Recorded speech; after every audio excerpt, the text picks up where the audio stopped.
ನಮಸ್ಕಾರ. ಆರೋಗ್ಯವೇ ಭಾಗ್ಯ ಕಾರ್ಯಕ್ರಮಕ್ಕೆ ಸ್ವಾಗತ. ನಾನು ಸಿಂಚನ.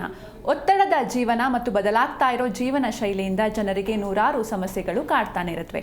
ಅದರಲ್ಲೂ ಇತ್ತೀಚಿನ ದಿನಗಳಲ್ಲಿ ವೆರಿಕೋಸ್ ವೇನ್ ಸಮಸ್ಯೆ ಹೆಚ್ಚಾಗ್ತಾ ಇದೆ. ಇನ್ನು ಈ ವೆರಿಕೋಸ್ ವೇನ್ ಸಮಸ್ಯೆ ಅಂದ್ರೇನು, ಇದು ಯಾವ ರೀತಿ ಕಾಣಿಸಿಕೊಳ್ಳುತ್ತೆ, ಈ ಸಮಸ್ಯೆ ಕಾಣಿಸಿಕೊಂಡ ಮೇಲೆ ಹೋಮಿಯೋಪತಿನಲ್ಲಿ ಚಿಕಿತ್ಸೆ ಹೇಗೆ, ನಮ್ಮ ಆಹಾರ ಪದ್ಧತಿ ಹೇಗಿರಬೇಕು, ಲೈಫ್ ಸ್ಟೈಲ್ ಮಾಡಿಫಿಕೇಶನ್ ಯಾವ ರೀತಿ ಮಾಡ್ಕೊಳ್ಬೇಕು, ಇದೆಲ್ಲದರ ಕುರಿತು ತಿಳಿಸಿಕೊಡಲು ನಮ್ಮ ಜೊತೆ ಇದ್ದಾರೆ ಹೋಮಿಯೋ ಕೇರ್ ಇಂಟರ್ನ್ಯಾಷನಲ್ನ ವೈದ್ಯರಾಗಿರುವಂತಹ ಡಾಕ್ಟರ್ ರೇಷ್ಮಾ ಅವರು. ಬನ್ನಿ ಅವರನ್ನ ಕಾರ್ಯಕ್ರಮಕ್ಕೆ ವೆಲ್ಕಮ್ ಮಾಡೋಣ. Hello doctor, welcome to the show. Thank you. Yes doctor, ಇನ್ನು ಇವತ್ತಿನ ಸಂಚಿಕೆಯಲ್ಲಿ ನಾವು ವೆರಿಕೋಸ್ ವೇನ್ ಸಮಸ್ಯೆ ಬಗ್ಗೆ ಮಾತಾಡ್ತಾ ಇದ್ದೀವಿ. ಮೊದಲನೇದಾಗಿ ವೆರಿಕೋಸ್ ವೇನ್ಸ್ ಅಂದರೆ ಏನು ಡಾಕ್ಟರ್? ವೆರಿಕೋಸ್ ವೇನ್ ಅಥವಾ ಉಬ್ಬಿನಾರ ರಕ್ತನಾಳಗಳಂತ ಹೇಳಿದರೆ, ನಮ್ಮದು ವೆರಿಕೋಸ್ ವೇನ್ ಆಗುವ ವೇನಲ್ಲಿ ಒಂದು ಸ್ವಲ್ಪ ಏನು ಹೇಳೋದು, ಬ್ಲಡ್ದು ಸರ್ಕ್ಯುಲೇಷನ್ ಸ್ವಲ್ಪ ಪ್ರಾಪರಾಗಿ ಬರಲ್ಲ ಅಂತ. ಸೊ ಹಾಗಾಗಿ ವೇನ್ ಸ್ವಲ್ಪ ಎನ್ಗೋಜ್ ಅಂದರೆ ಸ್ವಲ್ಪ ದೊಡ್ಡದಾಗಿ ಅದು ಇಲಾಸ್ಟಿಕ್ ಇದು ಸ್ವಲ್ಪ ಇದಾಗುತ್ತಲ್ಲ, ಆ ಥರ ಎನ್ಗೋಜ್ ಆಗಿ, ಹೌದು, ಒಂಥರ ಟಾರ್ಚಸ್ ಅಂತ ಹೇಳ್ತೀವಿ. ಸೊ ಆ ರೀತಿ ವೇನ್ ಚೇಂಜ್ ಆಗುತ್ತೆ. ಆಮೇಲೆ ಅದಕ್ಕೆ ನಾವು ವೆರಿಕೋಸ್ ವೇನ್ ಅಂತ ಹೇಳೋದು. ಸೊ ಈ ವೆರಿಕೋಸ್ ವೇನು ಮೇಯ್ನಾಗಿ ನಮ್ಮದು ಲೋವರ್ ಲಿಂಬ್ ಅಥವಾ ಕಾಲುಗಳಲ್ಲಿ ಜಾಸ್ತಿಯಾಗಿ ನಾವು ನೋಡೋದು. ಯಾಕೆ ಅಂದರೆ ವೇನ್ ಏನಂದರೆ ಟುವರ್ಡ್ಸ್ ಹಾರ್ಟಿಗೆ ಬ್ಲಡ್ನ ಸರ್ಕ್ಯುಲೇಟ್ ಮಾಡಬೇಕು ಅಂತ ಇರೋದು.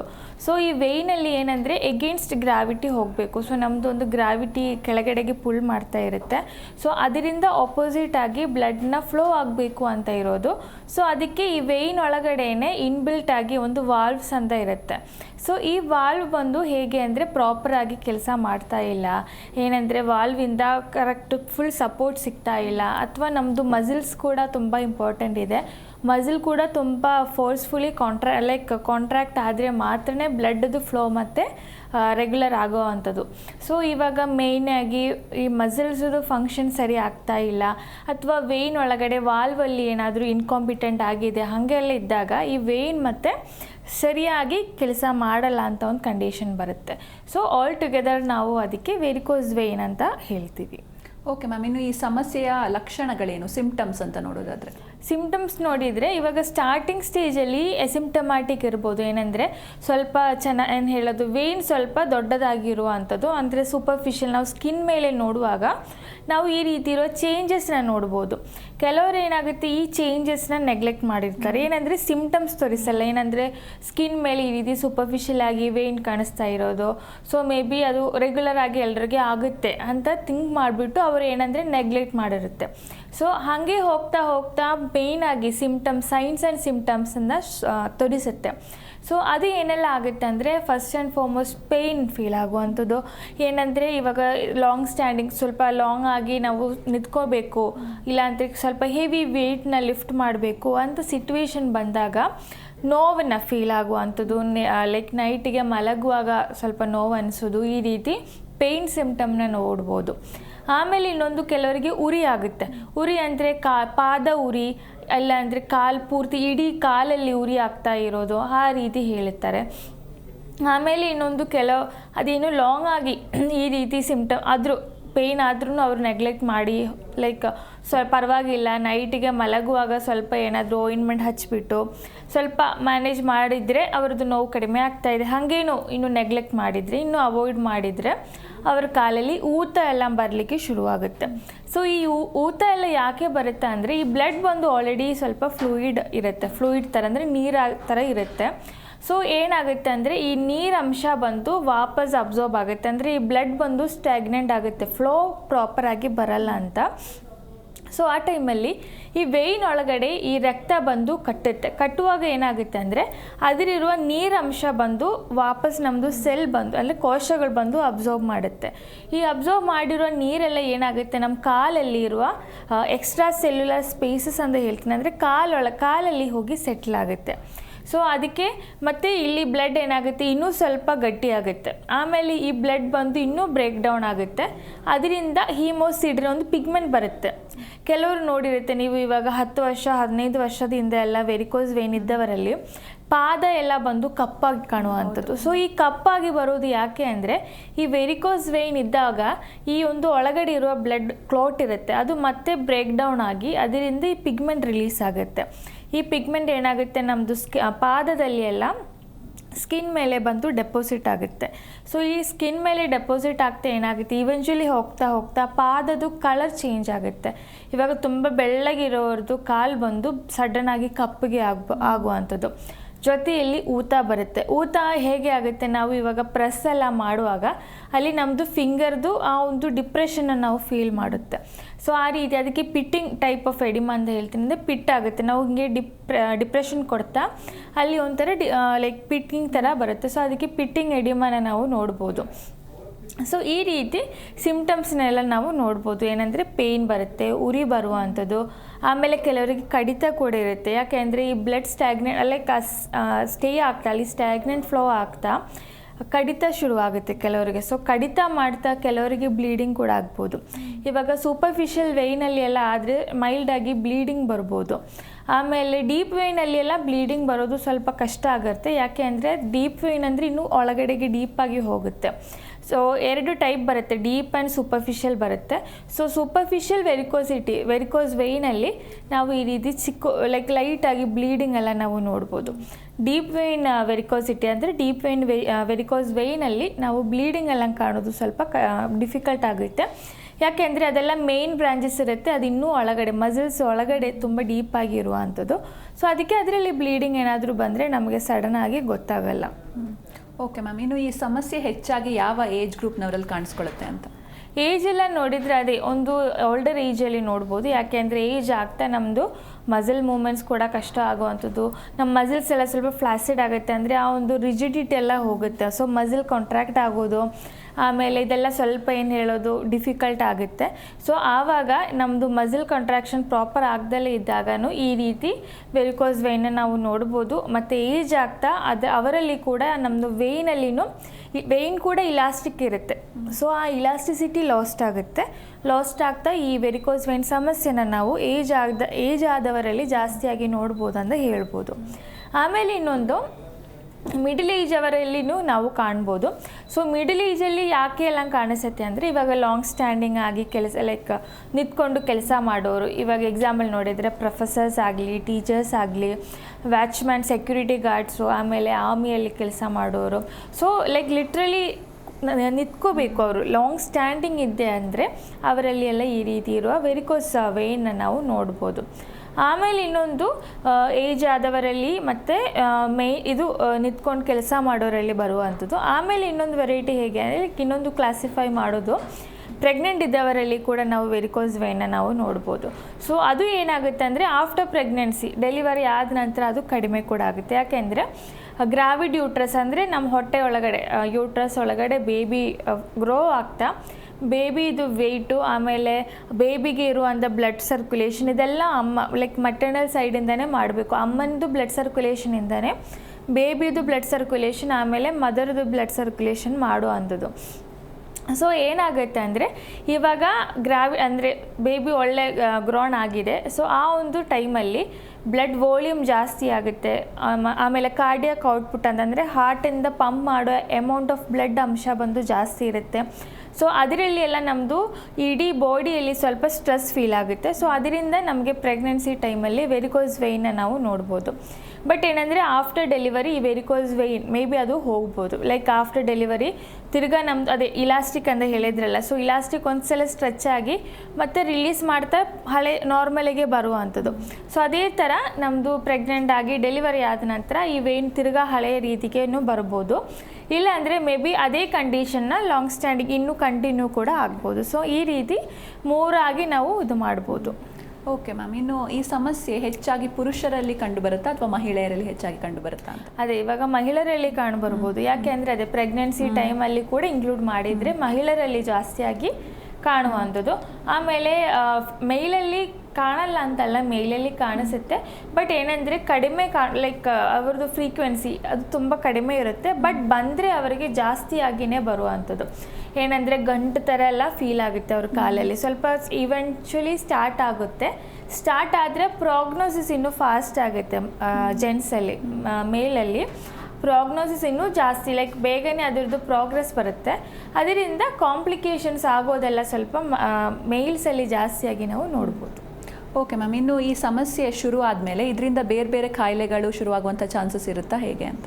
ಅದೇ ಇವಾಗ ಬೇರೆ ಬೇರೆ ಕಾಯಿಲೆ ಶುರುವಾಗೋದ್ರಿಂದ ಈ ಒಂದು ಕಾಯಿಲೆನ ಕಾಂಪ್ಲಿಕೇಟ್ ಆಗೋದಕ್ಕೆ ಬೇರೆ ಒಂದು ಕಾಯಿಲೆ ಇದ್ದರೆ ಆಗ್ಬೋದು. ಏನಂದರೆ ಇವಾಗ ಎಕ್ಸಾಂಪಲ್ ನೋಡಿದರೆ ಒಂದು ಪೇಷಂಟಿಗೆ ಶುಗರ್ ಇದೆ, ಸೊ ಡಯಾಬಿಟಿಕ್ ಇದ್ದವರಲ್ಲಿ ಈ ರೀತಿ ವೆರಿಕೋಸ್ ವೇನ್ ಆದರೆ ಅವರಿಗೆ ವೆರಿಕೋಸ್ ಅಲ್ಸರ್ ಬರೋದಕ್ಕೆ ಚಾನ್ಸಸ್ ಆಗುತ್ತೆ. ಯಾಕೆಂದರೆ ಕಡಿತ ಬರುತ್ತೆ ಅಂತ, ಕಡಿತ ಮಾಡಿ ಏನಾಗುತ್ತೆ ಅಲ್ಲಿ ಬ್ಲೀಡಿಂಗ್ ಬರುತ್ತೆ. ಸೊ ಬ್ಲೀಡಿಂಗ್ ಆಗ್ತಾ ಅವರಿಗೆ ಡಯಾಬಿಟಿಕ್ ಇದ್ದರಿಂದ ಅವರದ್ದು ಬ್ಲಡ್ಡಲ್ಲಿ ಶುಗರ್ ಅಂಶ ಜಾಸ್ತಿ ಇರುತ್ತೆ. ಸೊ ಗಾಯ ಬಂದು ಬೇಗ ವಾಸಿ ಆಗಲ್ಲ ಅಂತ ಇರೋದು. ಸೊ ಹಾಗೆ ವಾಸಿ ಆಗದಲ್ಲಿ ಇದ್ದಾಗ ಏನಾಗುತ್ತೆ ಅವರಿಗೆ ಆ ಒಂದು ಗಾಯ ಬಂದು ಅಲ್ಸರ್ ಆಗೋದಕ್ಕೆ ಚಾನ್ಸಸ್ ಆಗುತ್ತೆ. ಕೆಲವು ಟೈಮ್ ಈ ಅಲ್ಸರ್ ಪ್ರಾಪರ್ ಟ್ರೀಟ್ ಮಾಡಲಿಲ್ಲ ಅಂದರೆ ಅದು ಗ್ಯಾಂಗ್ರೀನ್ ಆಗೋದಕ್ಕೇನು ಸಾಧ್ಯತೆ ಆಗುತ್ತೆ. ಸೊ ಹಾಗೆ ಬಂದಾಗ ನಾವು ಆಂಪ್ಯುಟೇಷನ್ ಮಾಡುವಂಥ ಸಿಟ್ಯುವೇಷನ್ಗೆಲ್ಲ ಹೋಗುತ್ತೆ. ಸೊ ಅದಕ್ಕೆ ಈ ರೀತಿ ಕಾಂಪ್ಲಿಕೇಶನ್ಸ್ನ ನಾವು ಡಯಾಬಿಟಿಕ್ ಜೊತೆ ಈ ರೀತಿ ವೆರಿಕೋಸ್ ಅಲ್ಸರ್, ವೆರಿಕೋಸ್ ವೇನ್ ಎಲ್ಲ ಆದರೆ ಈ ರೀತಿ ಕಾಂಪ್ಲಿಕೇಶನ್ಸ್ನ ನಾವು ನೋಡ್ಬೋದು. ಬಟ್ ಏನಂದರೆ ವೆರಿಕೋಸ್ ವೇನ್ ಇದ್ದಾಗ ಬೇರೆ ಪ್ರಾಬ್ಲಮ್ ಬರುವಂಥದ್ದು ನೋಡಿದರೆ ಇವಾಗ ಕೆಲವರಿಗೆ ಸೆಲ್ಯುಲೈಟಿಸ್ ಅಂತ ಬರುತ್ತೆ. ಸೆಲ್ಯುಲೈಟಿಸ್ ಅಂದರೆ ಸ್ಕಿನ್ ಬಂದು ತುಂಬ ರೆಡ್ಡಾಗಿ ತುಂಬ ನಾವು ಟಚ್ ಮಾಡುವಾಗ ತುಂಬ ವಾರ್ಮ್ ಫೀಲ್ ಆಗುತ್ತೆ, ಆಮೇಲೆ ಇಚ್ಚಿಂಗ್ ಇರುತ್ತೆ, ಸ್ಕಿನ್ ತುಂಬ ಡ್ರೈ ಆಗುತ್ತೆ. ಸೊ ಈ ರೀತಿ ಸೆಲ್ಯುಲೈಟಿಸ್ ಸಿಂಪ್ಟಮ್ ಆ ಒಂದು ಕಂಡೀಷನ್ನ ನಾವು ನೋಡ್ಬೋದು. ಅಂದರೆ ಲಾಂಗ್ ಸ್ಟ್ಯಾಂಡಿಂಗ್ ಆಗಿ ವೆರಿಕೋಸ್ ವೇನ್ ಇದ್ದವರಲ್ಲಿ ಸೆಲ್ಯುಲೈಟಿಸ್ ಅದೊಂದು ಸ್ಕಿನ್ ಸಮಸ್ಯೆ ಬರುತ್ತೆ. ಬಟ್ ಏನಂದರೆ it is more of related with blood circulation ಮೇಲೆ ಏನಾದರೂ ಪ್ರಾಬ್ಲಮ್ ಆದರೆ ನಮಗೆ ಈ ರೀತಿ ಸೆಲ್ಯುಲೈಟಿಸ್ ಬರುವಂಥದ್ದು. ಬಟ್ ಸೆಲ್ಯುಲೈಟಿಸಲ್ಲಿ ಸ್ಕಿನ್ ಸಿಂಪ್ಟಮ್ ಜಾಸ್ತಿಯಾಗಿ ನಾವು ನೋಡ್ತೀವಿ. ಆ ರೀತಿ ಕಾಂಪ್ಲಿಕೇಶನ್ಸ್ ಆಗೋ ಥರ ನೋಡ್ಬೋದು. ಓಕೆ ಮ್ಯಾಮ್, ಇನ್ನು ಈ ಬಗ್ಗೆ ಇನ್ನೂ ಹೆಚ್ಚು ಮಾತಾಡೋಣ. ಇನ್ನು ವೀಕ್ಷಕರೇ, ನೀವು ಕೂಡ ಈ ಸಮಸ್ಯೆಯಿಂದ ಬಳಲ್ತಾ ಇದ್ರೆ ಟಿವಿ ಸ್ಕ್ರೀನ್ ಮೇಲೆ ಲಭ್ಯ ಇರುವಂಥ ನಂಬರ್ಸ್ಗೆ ನೀವು ಕರೆ ಮಾಡಬಹುದು, ಡಾಕ್ಟರ್ ಜೊತೆ ಲೈವ್ನಲ್ಲಿ ಮಾತಾಡಬಹುದು. ಡಾಕ್ಟರ್, ಇನ್ನು ಆವಾಗಲೇ ಕಾಂಪ್ಲಿಕೇಶನ್ಸ್ ಬಗ್ಗೆ ಮಾತಾಡ್ತಾ ಇದ್ವಿ. ಸೊ ಈ ವೆರಿಕೋಸ್ ವೇನ್ ಸಮಸ್ಯೆಯಿಂದ ಹಾರ್ಟ್ ಅಟ್ಯಾಕ್ ಆಗೋ ಚಾನ್ಸಸ್ ಕೂಡ ಇರುತ್ತಾ, ಹೇಗೆ ಅಂತ? ಹೌದು, ಇರ್ಬೋದು. ಯಾಕೆ ಅಂದರೆ ಅದೇ ವೆರಿಕೋಸ್ ವೇನಲ್ಲಿ ನಾನು ಹೇಳಿದ್ದೆ ಬ್ಲಡ್ ಬಂದು ತಿಕ್ಕಾಗುವಂಥದ್ದು. ಸೊ ಏನಂದರೆ ನಮ್ಮದು ಬ್ಲಡ್ಡಿಂದ ಈ ವೆರಿಕೋಸ್ ವೇನ್ ಅಂದರೆ ಹಾರ್ಟಿಗೆ ಸಪ್ಲೈ ಮಾಡುವಂಥದ್ದು. ಸೊ ಏನಾಗುತ್ತೆ, ಈ ರೀತಿ ಕ್ಲಾಟ್ ಏನಾದರೂ ನಮ್ಮ ವೇನ್ ಒಳಗಡೆ ಫಾರ್ಮ್ ಆದರೆ ಆ ವೇನ್ ಒಳಗಡೆ ಇರುವಂಥ ಇದು ಕ್ಲಾಟ್ ಬಂದು ಅಪ್ಪಿತಪ್ಪಿ ನಮ್ಮ ಹಾರ್ಟ್ ಸಪ್ಲೈ ಮಾಡೋ ವೇನ್ ಒಳಗಡೆನೂ ಹೋಗ್ಬೋದು.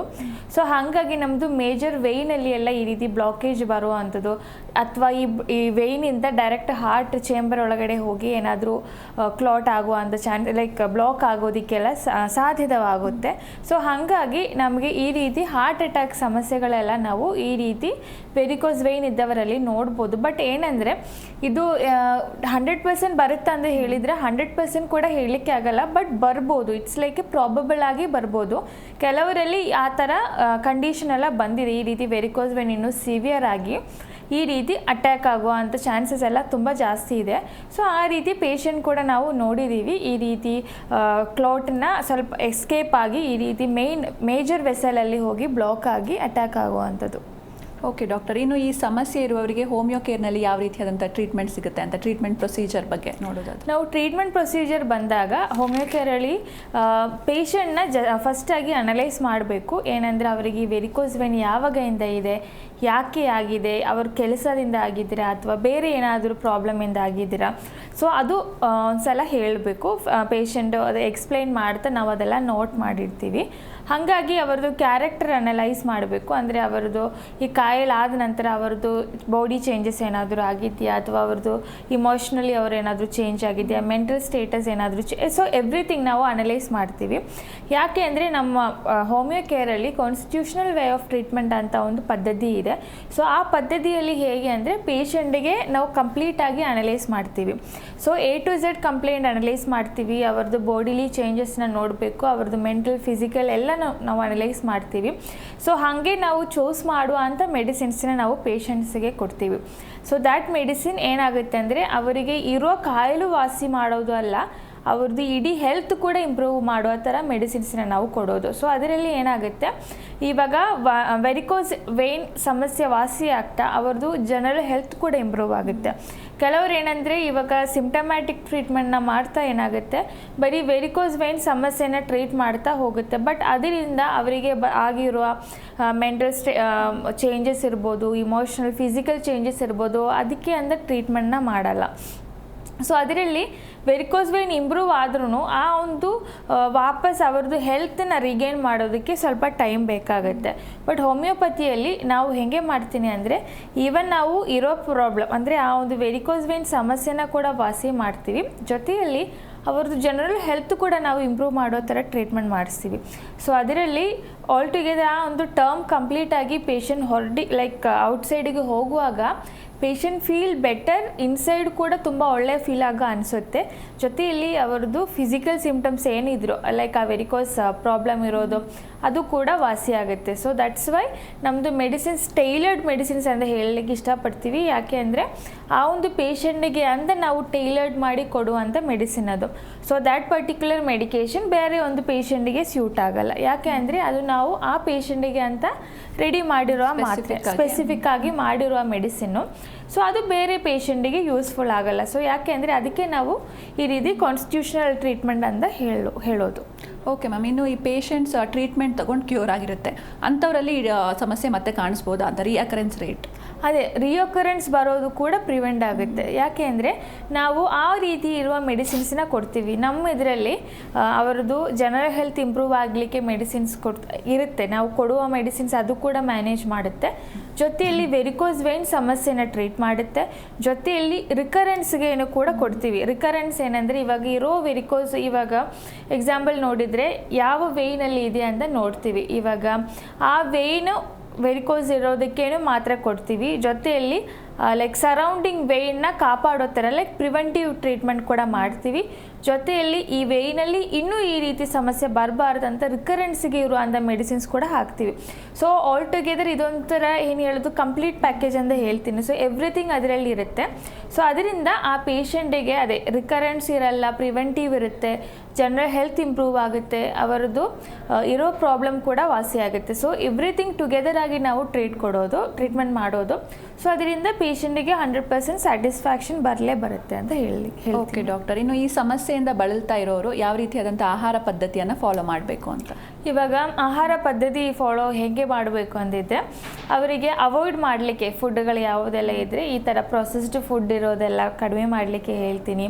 ಆಮೇಲೆ ಶುಗರ್ ಆಲ್ಟರ್ನೇಟಿವ್ಸ್ ಇರ್ಬೋದು, ಶುಗರ್ ಇರ್ಬೋದು, ಆ ಎಕ್ಸ್ಟ್ರಾ ಶುಗರ್ ಆ್ಯಡ್ ಮಾಡೋದು ಅಥವಾ ಇವಾಗ ಕೇಕ್ಸ್ ಆಗಲಿ, ಪೇಸ್ಟ್ರೀಸ್ ಆಗಲಿ, ಆಮೇಲೆ ಈ ರೀತಿ ಎಕ್ಸ್ಟ್ರಾ ಶುಗರಿ ಐಟಮ್ಸ್ನ ಅವಾಯ್ಡ್ ಮಾಡಲಿಕ್ಕೆ ಹೇಳ್ತೀನಿ.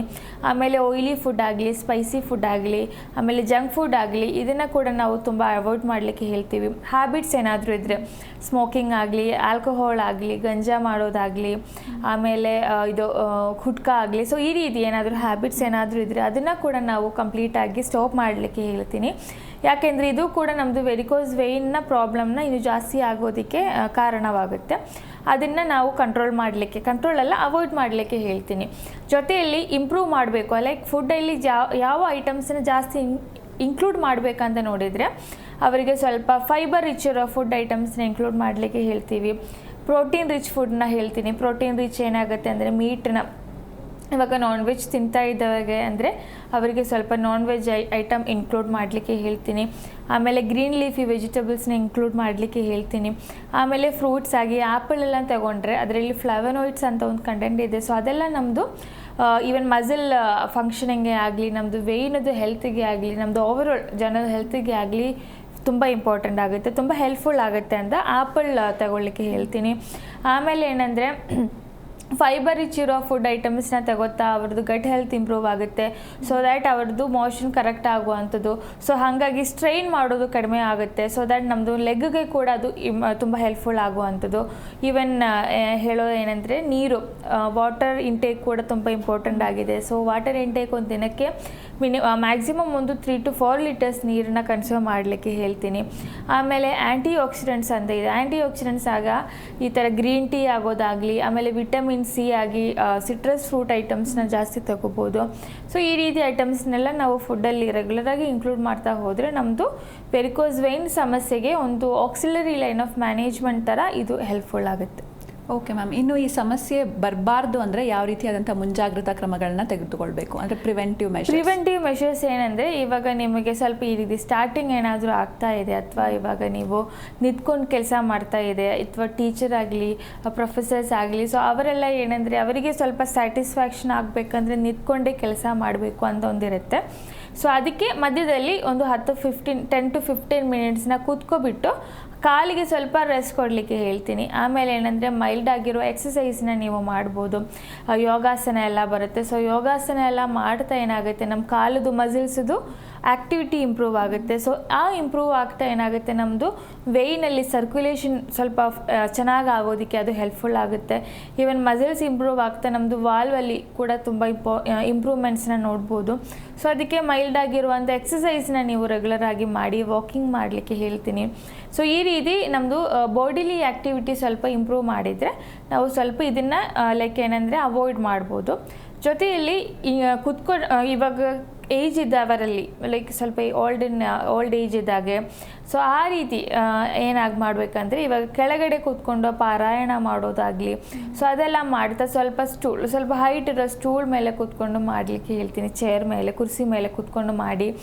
ಆಮೇಲೆ ಕೂತ್ಕೊಳ್ಳುವಾಗ ಕಾಲನ್ನ ಸ್ವಲ್ಪ 90 ಡಿಗ್ರಿ ಪರ್ಪೆಂಡಿಕ್ಯುಲರ್ ಆಗಿ ಇಟ್ಬಿಟ್ಟು ನಾವು ಅದನ್ನು ಏನು ಹೇಳೋದು, ಪ್ಯಾರಲಲ್ ಆಗಿ ನಮ್ಮ ಫ್ಲೋರಿಗೆ ಪ್ಯಾರಲಲ್ ಆಗಿ ನಮ್ಮ ಕಾಲನ್ನ ಇಟ್ಬಿಟ್ಟು ಪಾರಾಯಣ ಮಾಡಿ. ಸೊ ದಟ್ ನಿಮ್ಮದು ಕಾಲು ಕೆಳಗಡೆ ಇಟ್ಟುದು ಆಗ್ತಾ ನಮ್ಮದು ವೇರಿಕೋಸ್ ವೇನ್ ಸಮಸ್ಯೆಗಳು ಇನ್ನೂ ಜಾಸ್ತಿ ಆಗೋದಕ್ಕೆ ಅಥವಾ ಅವರು ಬರಲಿಕ್ಕೆ ಸಾಧ್ಯವಾಗುತ್ತೆ. ಸೊ ಈ ರೀತಿ ಪ್ಯಾರಲ್ ಆಗಿ ಇಟ್ಕೊಂಡೆಲ್ಲ ನಾವು ಮಾಡಿದರೆ ಸರ್ಕ್ಯುಲೇಷನ್ ಕೂಡ ಚೆನ್ನಾಗಿ ಇಂಪ್ರೂವ್ ಆಗುತ್ತೆ. ವೆರಿಕೋಸ್ ವೇನ್ ಸಮಸ್ಯೆನ ನಾವು ಒಂದ್ಸಲ ಕಂಟ್ರೋಲ್ ಕೂಡ ಮಾಡ್ಬೋದು ಅಂತ ಹೇಳ್ತೀನಿ. ಓಕೆ ಡಾಕ್ಟರ್, ಇನ್ನು ಈ ಸಮಸ್ಯೆ ಇದೆ ಅಂತ ಆಲ್ರೆಡಿ ಅವ್ರು ಬೇರೆ ಕಡೆ ಟ್ರೀಟ್ಮೆಂಟ್ ತಗೊಳ್ತಾ ಇರ್ತಾರೆ, ಅಂಥವರು ಹೋಮಿಯೋಪತಿಗೆ ಶಿಫ್ಟ್ ಆಗ್ಬೋದಾ? ಈ ಸಡನ್ ಶಿಫ್ಟಿಂದ ಏನಾದರೂ ಪ್ರಾಬ್ಲಮ್ ಆಗುತ್ತಾ, ಹೇಗೆ? ಏನೂ ಪ್ರಾಬ್ಲಮ್ ಆಗಲ್ಲ. ಬಟ್ ಏನಂದರೆ ಅದರ್ ಕನ್ವೆನ್ಷನಲ್ ವೇ ಆಫ್ ಟ್ರೀಟ್ಮೆಂಟಲ್ಲಿ ಅವ್ರ ಮೆಡಿಸಿನ್ಸ್ ಏನಾಗ್ತಾರೆ ಅಂದರೆ, ಅದೇ ಇವಾಗ ವೆರಿಕೋಸ್ ವೇನ್ ಇದ್ದಾಗ ಅವ್ರದ್ದು ಬ್ಲಡ್ ಎಲ್ಲ ಸ್ವಲ್ಪ ಇನ್ನೂ ಗಟ್ಟಿಯಾಗಿರುತ್ತೆ ಅಂದರೆ, ಸೊ ಅದ್ರದ್ದು ಸರ್ಕ್ಯುಲೇಷನ್ ಸ್ವಲ್ಪ ಇಂಪ್ರೂವ್ ಆಗೋ ಥರ ಮೆಡಿಸಿನ್ಸ್ನ ಕೊಡ್ತಾರೆ. ಬಟ್ ಏನಂದರೆ ಆ ಮೆಡಿಸಿನ್ ಸ್ಟಾಪ್ ಮಾಡಿದರೆ ತಿರ್ಗಾ ಬ್ಲಡ್ಡು ಅದೇ ಕಂಡೀಷನ್ಗೆ ಬರುವಂಥದ್ದು ಅದೇ ರೀತಿ ವೆರಿಕೋಸ್ ವೇನ್ ಆಗುತ್ತೆ. ಮತ್ತು ಅವರಲ್ಲಿ ನಿಮಗೆ ಪರ್ಮನೆಂಟ್ ಸೊಲ್ಯೂಷನ್ ಕೊಡೋ ರೀತಿಯಲ್ಲಿ ಮೆಡಿಸಿನ್ಸ್ ಕೂಡ ಅವೈಲೇಬಲ್ ಇಲ್ಲ. ಡೈರೆಕ್ಟ್ಲಿ ಅವರು ಸರ್ಜರಿ ಮಾಡಿ ಅಥವಾ ವೇನ್ನ ಎಕ್ಸ್ಟ್ರಾಕ್ಟ್ ಮಾಡಿಬಿಡಿ ಆ ಥರ ಟ್ರೀಟ್ಮೆಂಟ್ನ ಎಕ್ಸ್ಪ್ಲೈನ್ ಮಾಡ್ತಾರೆ. ಹೋಮಿಯೋಪತಿಯಲ್ಲಿ ನಾವು ಏನು ಮಾಡ್ತೀನಿ ಅಂದರೆ, ಆ ರೀತಿ ನೀವು ಇವಾಗ ಮೆಡಿಸಿನ್ಸ್ ಆಗ್ತಾ ಇದೆ ಮತ್ತು ನೀವು ನಮ್ಮ ಕಡೆಗೆ ಹೋಮಿಯೋ ಕೇರಿಗೆ ಬಂದಿದ್ರೆ ಅಂದರೆ ನಾವು ಫಸ್ಟ್ ಅದೇ ಎಲ್ಲನೂ ಕರೆಕ್ಟಾಗಿರುತ್ತೆ, ಅನಲೈಸ್ ಮಾಡಿರ್ತೀವಿ. ಆಮೇಲೆ ಯಾವ ಮೆಡಿಸಿನ್ಸ್ನ ತಗೋತಾ ಇದೆ ಅಂತ ನೋಡ್ತೀನಿ. ಇವಾಗ ಕೆಲವರು ಬೇರೆ ಬ್ಲಡ್ ಥಿನ್ನಿಂಗ್ ಮೆಡಿಸಿನ್ಸ್ ಏನಾದರೂ ಹಾಕ್ತಾ ಇದೆ ಅಂದರೆ ಅದೆಲ್ಲ ನಾವು ಕಂಪ್ಲೀಟಾಗಿ ಸ್ಟಾಪ್ ಮಾಡಲಿಕ್ಕೆ ಆಗಲ್ಲ. ಯಾಕೆಂದರೆ ಬ್ಲಡ್ ಥಿನ್ನರ್ ಮೆಡಿಸಿನ್ಸ್ ಎಲ್ಲ ಯಾಕೆ ಹಾಕ್ತೀನಿ ಅಂದರೆ ಅವ್ರದ್ದು ಮೇ ಬಿ ಅವ್ರಿಗೆ ಹಾರ್ಟ್ ಪ್ರಾಬ್ಲಮ್ ಏನಾದರೂ ಇರ್ಬೋದು. ಸೊ ಅವರಿಗೆ ಅದೆಲ್ಲ ಡೌಟ್ ಇರುತ್ತೆ, ಹೋಮಿಯೋಪತಿ ತಗೊಳ್ಳುವಾಗ ಈ ಮೆಡಿಸಿನ್ಸ್ ಎಲ್ಲ ಸ್ಟಾಪ್ ಮಾಡ್ಬೋದು ಅಂತ. ಸೊ ಲೈಫ್ ಸೇವಿಂಗ್ ಮೆಡಿಸಿನ್ಸ್ ಅಂತ ಒಂದು ಕ್ಯಾಟಗರಿ ಇರುತ್ತೆ. ಆ ಮೆಡಿಸಿನ್ಸ್ ಏನಾದರೂ ಹಾಕ್ತಾ ಇದೆ ಅಂದರೆ ನಾವು ಆ ಮೆಡಿಸಿನ್ಸಲ್ಲಿ ಏನೂ ಮಾಡಲ್ಲ, ಆ ಮೆಡಿಸಿನ್ಸ್ ಅದೆಲ್ಲ ಹಾಗೆ ಕಂಟಿನ್ಯೂ ಮಾಡಬೇಕಾಗುತ್ತೆ. But in case of varicose ವೇನಲ್ಲಿ ಸ್ಪೆಸಿಫಿಕ್ ಆಗಿ ಈ ರೀತಿ ಮೆಡಿಸಿನ್ಸ್ ಏನು ನೀವು ಹಾಕ್ತಾ ಇಲ್ಲ ಅಂತ ಇದ್ದರೆ ನಾವು ಆ ಮೆಡಿಸಿನ್ಸ್ನೆಲ್ಲ ಸ್ಟಾಪ್ ಮಾಡ್ತೀವಿ. ಯಾಕೆಂದರೆ ಅದು ಸ್ಟಾಪ್ ಮಾಡಿದ್ರೂ ನಮ್ಮ ಬಾಡಿಯಲ್ಲಿ ಅಷ್ಟೊಂದು ಚೇಂಜಸ್ ಏನೂ ಬರಲ್ಲ. ಸೊ ಜೊತೆಯಲ್ಲಿ ನಮ್ಮ ಮೆಡಿಸಿನ್ಸ್ ನಾವು ಕೊಟ್ಟು ಹೋಗ್ತೀವಿ. ಇವಾಗ ರೆಗ್ಯುಲರ್ ಆಗಿ ಏನಾದರೂ ಮೆಡಿಸಿನ್ಸ್ ಇವಾಗ ಹಾಕ್ತಾ ಇದೆ ಅಂದರೆ ಅದನ್ನು ಕೂಡ ಟೇಪರ್ ಡೌನ್ ಕೂಡ ನಾವು ಮಾಡ್ತೀವಿ. ಇವಾಗ ಆ ಮೆಡಿಸಿನ್ಸ್ ತುಂಬ ಇಂಪಾರ್ಟೆಂಟ್ ಇದೆ ನಿಮ್ಮ ಬಾಡಿಗೆ, ಅದನ್ನು ನಿಮ್ಮ ಬಾಡಿಯಲ್ಲಿ ಸ್ವಲ್ಪ ಡಿಪೆಂಡೆನ್ಸಿ ತೋರಿಸ್ತಾ ಇದೆ ಅಂದರೆ ಸಡನ್ ಆಗಿ ನಾವು ಆ ಮೆಡಿಸಿನ್ಸನ್ನ ವಿತ್ಡ್ರಾ ಮಾಡಲಿಕ್ಕೆ ಆಗಲ್ಲ. ಸೊ ಅದಕ್ಕೆ ನಾವು ಇವೆಂಚುಲಿ ಕಟಲ್ ಮಾಡ್ತೀನಿ ಡೋಸಸ್ನ. ಸೊ ಅದಕ್ಕೆ ನಾವು ಟೇಪರ್ ಡೌನ್ ಅಂತ ಹೇಳ್ತೀನಿ. ಸೊ ಹಾಗೆ ಟೇಪರ್ ಡೌನ್ ಮಾಡ್ತಾ ಆ ಮೆಡಿಸಿನ್ಸ್ನ ನಾವು ಸ್ವಲ್ಪವಾಗಿ ಸ್ಟಾಪ್ ಮಾಡಿಕೊಂಡು ಬರ್ಬೋದು. ಸೊ ಜೊತೆಯಲ್ಲಿ ನಮ್ಮ ಹೋಮಿಯೋಪತಿ ಮೆಡಿಸಿನ್ಸ್ ಕೂಡ ಇರುತ್ತೆ. ಓಕೆ ಡಾಕ್ಟರ್, ಇನ್ನು ಈ ಸಮಸ್ಯೆ ಜೆನೆಟಿಕಲಿ ಕೂಡ ಪಾಸ್ ಆನ್ ಆಗುತ್ತೆ. ಇವಾಗ ತಂದೆ ತಾಯಿ ಇದ್ದರೆ ಮಕ್ಕಳಿಗೂ ಕೂಡ ಪಾಸ್ ಆನ್ ಆಗೋ ಚಾನ್ಸಸ್ ಎಷ್ಟಿರುತ್ತೆ ಅಂತ? ಇವಾಗ ಅದೇ ಪಾಸ್ ಆನ್ ಆಗೋದಕ್ಕೆ ಇವಾಗ ಅವ್ರದ್ದು ಏಜ್ ಒಂದು ಮ್ಯಾಟರ್ ಆಗುತ್ತೆ, ಅವರು ಮಾಡಿರುವ ಕೆಲಸ ಕೂಡ ಮ್ಯಾಟ್ರ್ ಆಗುತ್ತೆ.